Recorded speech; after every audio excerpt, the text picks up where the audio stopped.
Hey guys, it's Sean Zinn, the Connection Machine, aka the Insurance Doctor. This is live number 31 on the year. The Connection Conversation shows we're doing different things. We're trying to add value to you, help you take yourself, your life, your business to the next level. And I've been trying to tweak and have different ideas as far as our conversations. And the one trend I'm going to go down right now is dads that are entrepreneurs. And those that are small business owners, because I think there's lots of value in that kind of conversation. So I'm going to bring on my guests. We're going to drop some value. If you make sure that you jump over to youtube.com/connection machine. Oh, don't forget to see, so that we can make sure you finalize and stay with us throughout the live and provide that value. And if you're watching, we would love to see you dropping some comments where you're watching from. And if you have questions or you agree, disagree, you have questions for us throughout, we'll get back to you after the live. Let me bring on my guest, Michael Lamparillo. What's going on, my good friend? How are you? Good, Sean. How you doing?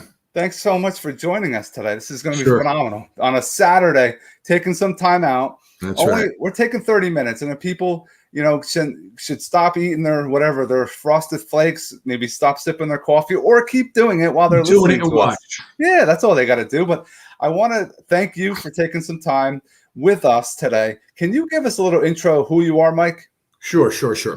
Again, Michael Lamparillo. I am in this area, Bergen County, all my life. Okay, I currently live in Upper Saddle River. I've been how we connected. I am in the mortgage business for 37 years, since 1984. Okay. Like I said, I'm here today to try and offer some points to our dads out there that are running their businesses, trying to run their families. And I hope everybody gets a little something out of this today. And just a reminder, guys, make sure you jump over to YouTube. Make sure you subscribe, hit the notification bell so that you'll get all the future lives that go. And when you're watching us, please drop comments of where you're watching us from. And if you have questions, we love to answer those questions in the near future. So we definitely want to make sure you jump over there, because we're only going to be here on Facebook and also in the Connection Machine for probably another 2 more minutes. And again, yes, we are talking to you guys, the dads out there, because dads, you have a lot on your plate. And we were talking before we came live how a lot of people really spread themselves thin and do a lot of things, and then things get jeopardized. It could be relationships, it could be their kids, their family. So you got to be real careful on what you're doing in your life so that you don't put yourself, in that kind of position. We found that if you have a balance, that's a good word. And then Mike was talking about balance too. That's right. Balancing your work-life balance is so key, because otherwise you're going to have those issues that come up. So reminder, jump over to YouTube, make sure you subscribe, and you're going to see us drop lots of value. So what kind of day does Mike have when he gets up in the morning? Does the alarm go off, and do you just run and just get after it? Or do you have certain things you do? Do you have a plan of attack each and every day for yourself? Well, I have something. I have a hit list. Okay. And I'm redoing it every day. So I have a pad. I'm a little old fashioned with the pad. I have a pad on my desk, and I have a list of things I have to do. Okay. But I'm going to go back to something you brought up. What do I do first thing in the morning? The first thing in the morning I'm doing, of course, is I'm starting to field calls already, fielding calls. I'm checking my email. I'm getting myself ready so that when I do get into the office, I'm ready to hit the ground and, get running. So a lot of times I may not get into work until a little bit later, but I'm working, from when I get up, and I'm getting stuff lined up, done, scheduling, not getting into stuff too heavy. Just right now, it's more like a planning phase and touching base. If I can get 2, 3, 4 calls out of the way before really my day starts, that's very helpful as well. So you actually plan your day, and you actually are preparing by making that, to-do list in the beginning of your day. Always. And you're actually working before you get to work. Correct. That's taking something that advantage of technology, having my cell phone, being able to answer. I mean, I can blow through emails, in a couple of minutes that really, oh, this one's important. Let me just respond to Mr. So-and-so, as opposed to now when I get in, instead of having 20 emails to look at, I've already sifted through them all, and I've handled the important ones already. That is something that's very key. I am just taking those that are watching from the group and also in the my Facebook page. We will see you over at YouTube. So continue this conversation with us over at YouTube. Now, I like to do the same thing. I like to have some kind of motivation in my morning. I do my motivational quotes. I try to actually tweak it so that I can get some of my branding on that as well, because now other people start sharing it. It's something that gets me motivated. And my goal is to help someone else, not everyone, just a couple other people, because now those people are your silent sales force in your day. So you can have ones on your team, or you can have ones that are just friends of yours. So when something talks about insurance, they remind of me. For in your case, for mortgages. And that's how we kind of prep our community, or we help our community out. And all your sales, you've been in the business for 37 years. You're doing something right, because people are coming back consistently, right? Yes. And, part of that, and I've been lucky enough through my tenure and through the recent decade, is to really be proficient with social media, which, a lot of people are like, they're not. All right. And social media is a lot of different things to different people. As an example, I have, I guess, a youngster working with me. DJ's 26 years old, and he's doing this Instagram thing where he's really rocking it. It's a whole page for realtors. Now I wouldn't be doing it exactly the way DJ is, but DJ's really into it. His girlfriend his girlfriend is evidently some kind of Instagram whiz, and she's helping him out. And he's starting to generate business now through it. Now, that wouldn't be for me, but then again, what I've been able to do with my social media presence is be in front of people like you all the time. I get calls from people that I went to high school with that I haven't spoken to because I'm friends with them on Facebook, and they see me all the time. They know I'm reachable and they trust me. So that seems to work out well for what I do. But, when whether you're my age, your age, or younger, you have to use the tools you have, the audience you have, and the, whatever you have to get yourself out there. And that's really what people have to focus on, I think, is exposure to the community. And if you have kids, a lot of people say, oh, I'm afraid to be personal. On their Facebook, on their Instagram, they're private. Nobody can see what they have. It's important that people understand who you are, because you're a human being. I have young kids. I have a 15. I have a 2.5 going to be 3, and I have one that's 9 months old. So I like to share that with people so they understand I'm not here to screw anyone. I want to do business with you. I don't want to take advantage of you. And Mike, you have older kids now. Now you're a grandpa. So you're in a different stage of what's going on. In the beginning, when you started having kids, how did that change you? Oh boy. Well, I started having kids in my 30s, early 30s. And, it gives you a different sense of course, it gives you a different sense of responsibility. I think kids make a house a home. You and your wife is nice, but when you have the family, it's always good. And what I found is when my kids were smaller, I found myself planning everything to make sure I was able to spend time with them. Yet I also had to get my work things, my business taken care of with different events and things I had. So I had to balance it out. And I always made sure, I told you earlier, the minute the baseball schedule came out, I put every game in my calendar.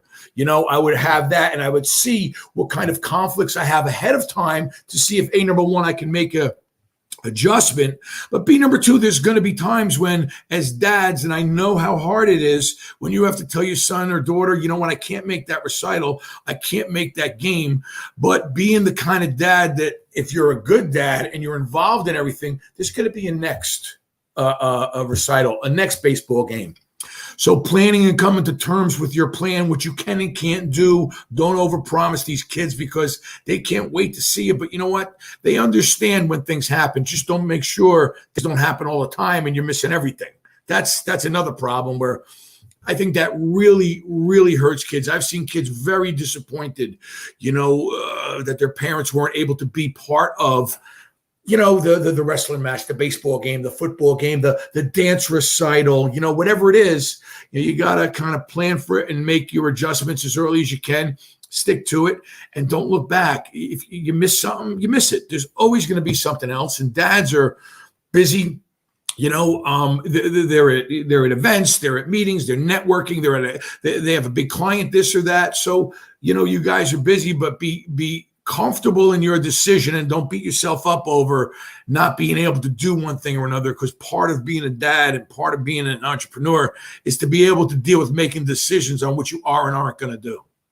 You have that freedom. You have that ability to fix your schedule. I liked how Mike said he takes the schedules of his kids' recital, baseball, wrestling, whatever sports season they're in, and he puts it into his calendar beforehand. And if there's a conflict, he adjusts if he and can adjust at that time. Just like I talk about too, people working out, I have no time. You just have to make an appointment with yourself to get that time. It's all, people talk about managing time management, time blocking. You want to allow time. You can control your time when you're an entrepreneur. And if you don't have that motivation, you don't have that drive, you can sit there watching videos all day long. That's going to kill your business. Oh, but I have a big client. Well, what happens if that client is done? Then maybe they retire. Maybe they just go somewhere else. Maybe somebody else is better than you. Maybe the time they called you, you were watching your video, you didn't pick up your phone.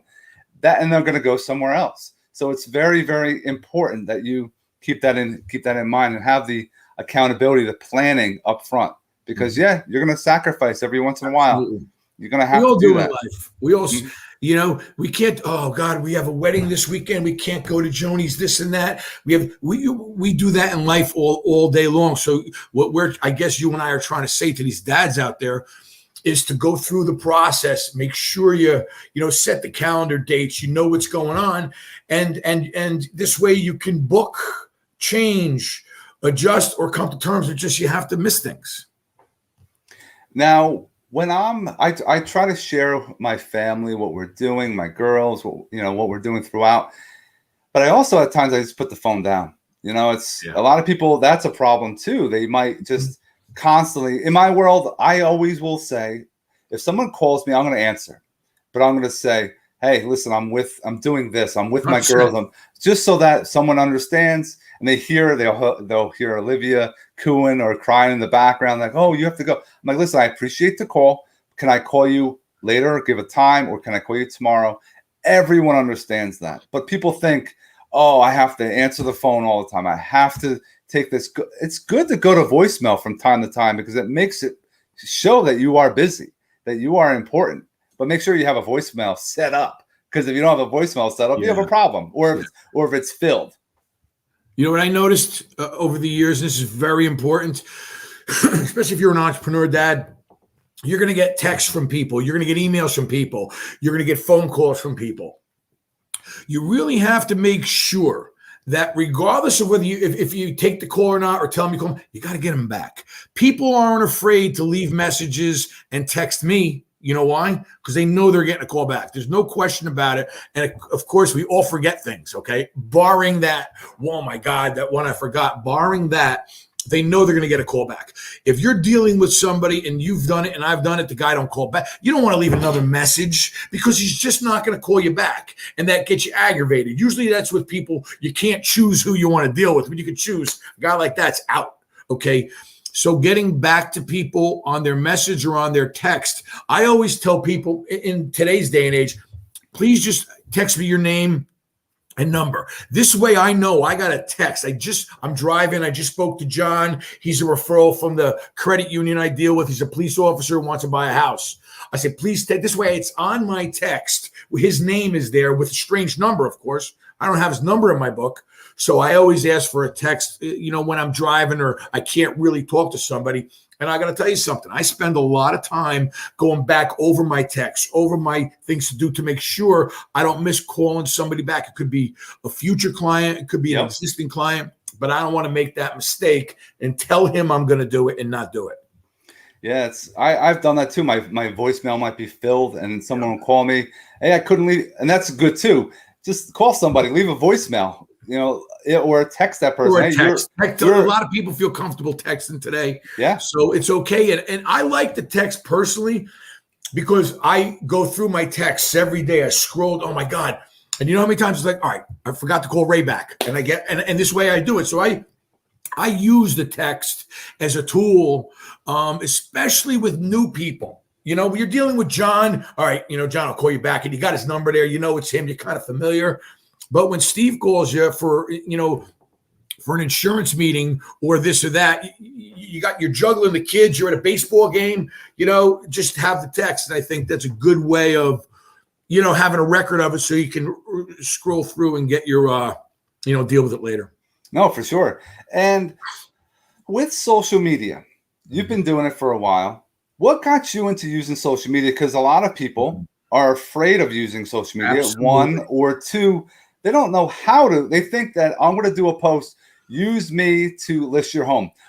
Use me. Oh, let's get pre-approved for a mortgage today, or call me for insurance today. Those posts don't get anything. And I ask people all the time, what do you get? Oh, I don't get any likes. I don't get comments. No, because it's a self-serving post. Mm-hmm. But what are some things what got you into using social media?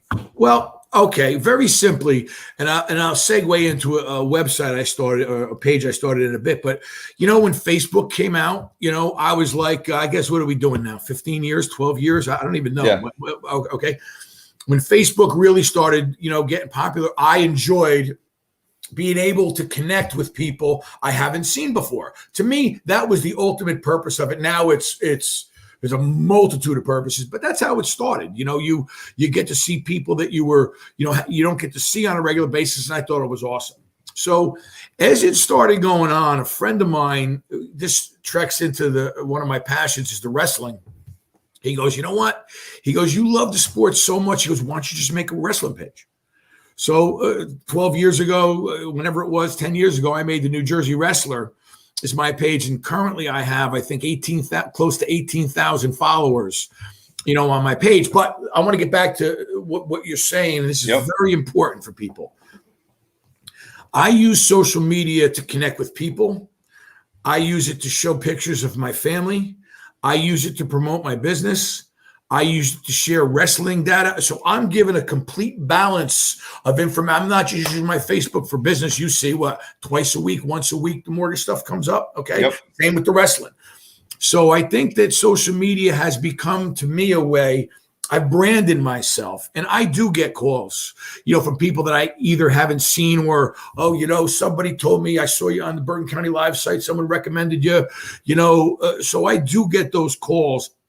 But I've been doing this for years, building my brand, Michael Lamparillo and Advisors Mortgage Group, so people know I'm there. They know I know what I'm doing by the information I put out. They trust me because I'm local and everybody knows who I am, and the realtors know me, insurance agents know me, attorneys know me. So I'm a familiar face. So social media, I started out just like everybody else, and I built myself something that's really a pretty good, not lead generation, but a pretty good branding machine. I think you see me all the time, so, people once again know who I am. They know what I do for sure. Okay. And they recommend me to other people. I get recommended on that We Live in Bergen County site. I get recommended all the time when people say, oh, I need a mortgage or I'm refinancing. Can you recommend somebody? That's my little social media gig. You didn't just start and all of a sudden, boom, you started getting tagged. That's what people have to understand. Absolutely. It takes some time. It's, it's a marathon. And you have to continue your momentum. That's what I've done too. I've done close to, I was over 1,500 videos I've done since 2008. Mm-hmm. And people are like, why were you, 2018, excuse me. Mm-hmm. They're like, why would you, in the beginning, my wife's like, what are you doing with these videos? And I'm like, because it's going to provide some value, and it's going to consistently, basically share this information. It's going to train people what I do. And it's going to be, it gets to the point now they tag for insurance. Mm-hmm. It's something that takes time. You don't have to spend money. It's sweat equity. You actually take some time in your day, do a couple posts. I liked how Mike, and this is so important, it's not just mortgage, or in my case, insurance. You are sprinkling. You talk about usually rules of 4 or 5. That's right. 1 out of the 5 is your mortgage or insurance business. The That's other right. 4 is anything, a motive, get a question, get engagement. Those that are watching, those dads right now, you need to have more than just likes and loves. You need to have comments. You need to have shares. If you're having comments and shares, that helps your algorithm. If you're liking and loving things, people say, well, I don't get any of that. I don't have an engagement on my stuff. Well, then I ask them, do you do any engagement to other people? Are you Very going good. around commenting and sharing? That's right. Why should I do that? I'm like, because that's how you're going to get others to do the same. Sean, that's how we connected, right? Yes. I mean, Yep. I didn't know you outside of Facebook. You're a local guy. We're both local, and now we're going to be doing business together. But nonetheless, it's because I commented on you and you commented on me, and we got connected. I mean, really, that's, social media. I'll give you another quick example. I had a fella come to me, very nice fella, my age, okay, getting into the mortgage business, getting into it, okay. He had been with the company for a year or 6. It didn't work out. He came from a friend, so I talked with him. And he says to me, Mike, he goes, social media is really not for me. So let me stop you right here, okay. I'm not going to take on a man my age, okay, that doesn't have a social media presence, okay. You just have to have it, and you got to learn. So now that gentleman is up on social media and learning and building his brand. Okay. So it's very important that you said sprinkling the different things in there. You can't, if you start pumping insurance on people are going to stop paying attention to you. If I talk about only wrestling on my personal page, I'm going to lose people because that's not the overall flavor. So that to me is very important. And those that are, the dads that are in the real estate game, start doing video. If you're not using video, do things like we're using now with StreamYard, do some Zoom calls, get out and do some Facebook Lives. The algorithm has changed. I used to do a live and get 1,000 views within 24 hours. Now it's like down to 100 max. It's like, because they want you to spend money. But what do? I do more of them. So it's just a matter of just doing a lot more and I'll get the same result. I used to do just, 1 or 2 videos a week. Now I try to do videos once or twice a day. And then here's the secret, guys. And I've talked about this before. I will go in my basement. I'll have 5 different polos. I will have 5 different topics. I will hit record. I will talk about the first topic. I'll have my intro. Talk about that topic. Then I have my call to action. Stop. Change my shirt. Hit play or record again. Now I do my talk about my second topic. I do 5. That's 5 for the week. I have no time. I could do 5 videos in 15 minutes now. That's how quick I can get it done. What do I talk about? Anything. Anything you're reading, anything you're in life in general. You could talk about mortgages. You could talk about insurance. You could read. I'm in the insurance world. I read 30 Millionaire Real Estate Agent because I want to educate people. That's the important thing, is to provide value instead of just, we talk about not just throwing up on people what you sell, your services, etc. Give them an experience working with you. Don't just take information, take an application, and only talk to them at closing. Right. Talk to them throughout. What's going on.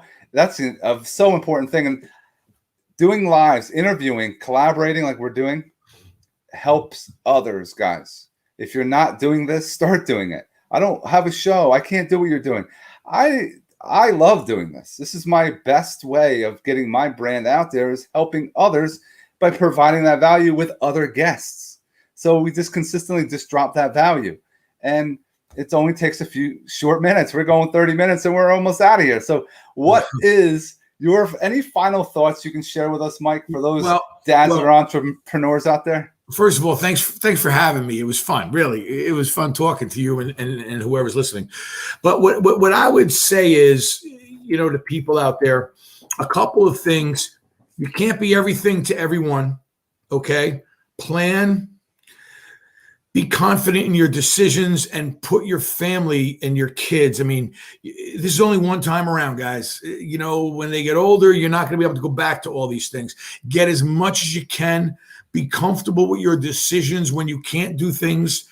and work smarter as you get older, not harder. That you always have to work hard, as far as I'm concerned, to be a success and to be an entrepreneur. But working smarter is important.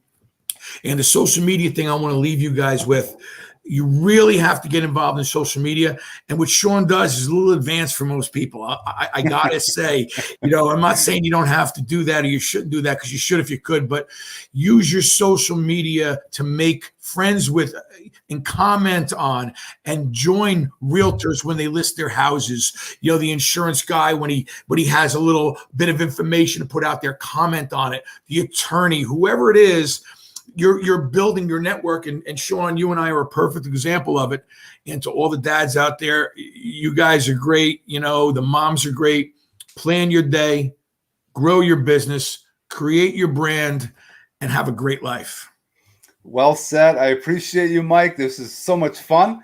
Yeah. Got lots of value in here. If you're just jumping on now, wait till this uploads and you can, hit the replay button and definitely see all the great information in here. I have Mike's information. If you want to reach out to him, is 201-394-6655.